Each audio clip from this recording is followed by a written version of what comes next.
স্বামী বলে আমি নাকি কুড়ে, সবসময় কুড়োমো করে দিন কাটাই।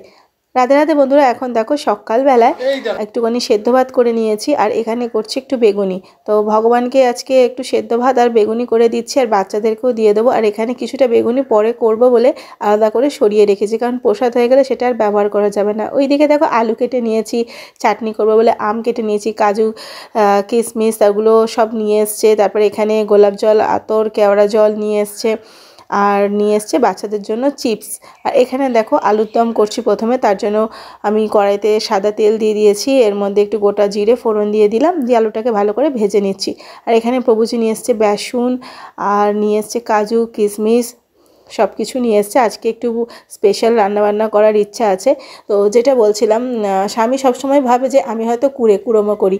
কারণটা হচ্ছে কি বলো তো, আমি বেশি বাসন ফেলতে চাই না। একেই তো দুদিকে বাসন মাজতে হয়, একদিকে ভগবানের বাসন মাজতে হয় রান্নাঘরে, আর আমাদের বাসন যেগুলো থাকে সেগুলো আমি মাজি বারান্দাতে। তো এবারে দুদিকে বাসন যেহেতু পড়ে, তো সেখানে প্রচুর বাসন মাজতে হয়। তো আমি চেষ্টা করি কিছু কম বাসন ফেলার। তো তার জন্যই একটা কড়াতে আগে বেগুনি ভেজে নিয়েছি, কিন্তু যেহেতু অল্প তেলে ভেজেছি বলে কড়াইটা একটু কালো হয়ে গেছে। তাতে কী হয়েছে, ওই কড়ার মধ্যেই আলুর দমটা বসিয়ে দিচ্ছি, নাহলে আমাকে এক্সট্রা করে আরেকটা কড়া বের করতে হতো। তো সেখানে আমার সময়টাও যেত অনেক, কারণ বাসনও ক্লিন করতে হতো। তো এইভাবে আমি সবসময় কিছু বুদ্ধি খাটিয়ে মানে ছোটো ছোটো কাজগুলো না করে নিই, যাতে আমারই ইজি হয় পরে। তো আলুর দমটাও দেখো কথা বলতে বলতে হয়ে গেছে। এখানে আমি একটুখানি গরম মশলা দিয়ে নামিয়ে দিচ্ছি। তারপরে চাটনিটা করে নেবো, আজকে আমের চাটনি করছি। তো ওই কড়ার মধ্যেই দেখো আমি সব কিছু করছি কড়াইটা ধুয়ে দিয়ে। তারপরে একটু পাঁপড় ভগবানের জন্য ভেজে নিচ্ছি। জানি না কেন পাঁপড়গুলো ভাজলে ফোলে না, যতই তেল দিয়ে ভাজি না কেন। দিদি কিন্তু খুব সুন্দর পাঁপড় ভাজতে পারে, বড় বড় হয়ে একদম ফুলে ওঠে। আর এখানে ওই কড়ার মধ্যেই ভেজে নিচ্ছি গাজর, ক্যাপসিকাম, কড়াইশুঁটি, বিনস একসাথে। আর এখানে দেখো দুটো লঙ্কাও দিয়ে দিয়েছি।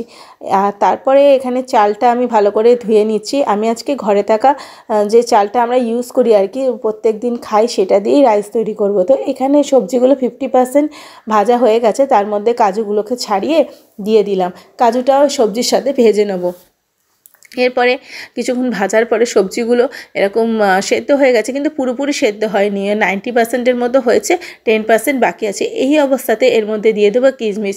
কিশমিশ আমি কখনোই আগে থেকে জলে ভিজিয়ে তেলের মধ্যে ভাজি না, তাতে কী হয় কিশমিশের টেস্টটা নষ্ট হয়ে যায়, মিষ্টত্বটা বজায় থাকে না, আর খেতেও ভালো লাগে না মুখে পড়লে বেশি ভাজা হয়ে গেলে। তারপরে এর মধ্যে আমি দিয়ে দিচ্ছি কেওড়া জল, গোলাপ জল আর মিঠা আতর।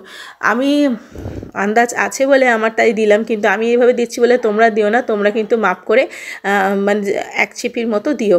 এখানে এবার চিনিটাও দিয়ে দিয়েছি, যতটা রাইসে চিনি প্রয়োজন, একটু রাইসটা একটু মিষ্টি মিষ্টি হয়, তো সব কিছু একসাথে দিয়ে দিয়েছি।